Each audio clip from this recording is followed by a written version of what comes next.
Well, Brazil is now looking ahead to its Summer Olympics in 2016. But is the country ready to host another big event in just 2 years from now? To talk about this, we're joined live by Cynthia Arnson of the Wilson Center right here in Washington, D.C. And she's a specialist on Latin America. And Cynthia, thank you for joining us. Thank you. Well, right off the bat, I'll say that the IOC has said that Brazil has the worst preps ever. The venues are behind, construction workers are striking, there's no sign of the Olympic site, no rings, the polo area looks like a riding stable, Rio's Olympic Bay is a sea of sewage. Will Brazil be ready for this in 2 years?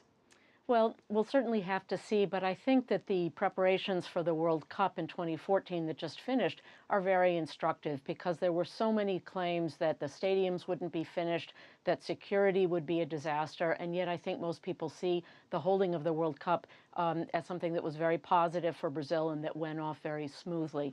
So I agree that much needs to be done, and I would suspect that there will be ongoing social protests about the amount of money spent on holding these mega events as opposed to investing in the kinds of transportation infrastructure and social programs that are demanded by Brazilian citizens. Right, I was going to say the World Cup was certainly a hit, but it was not a big economic boom for the country, and many of the people there are suffering. The hospitals, the education system, how can they afford to do this again?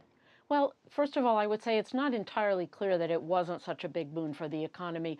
Early in the broadcast, you mentioned thousands of tourists. I think the better number is tens of thousands and possibly even hundreds of thousands of tourists. And the true impact on hotel spending, on the restaurant industry, is something that we have yet to see.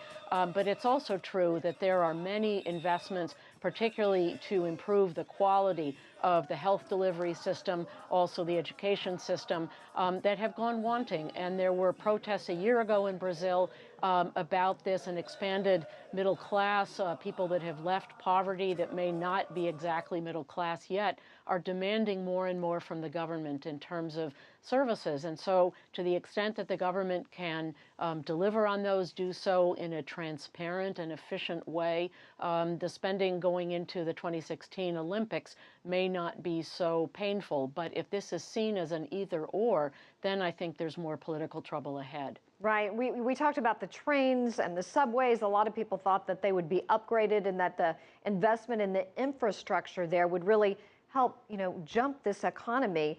Do you think the average Brazilian is going to back this? I mean, they lost in the semifinals. They're down anyway, and they've got all the social problems we talked about. How are they going to rally the people around this? Well, I think a lot of this remains to be seen how it's dealt with politically. This is an election year.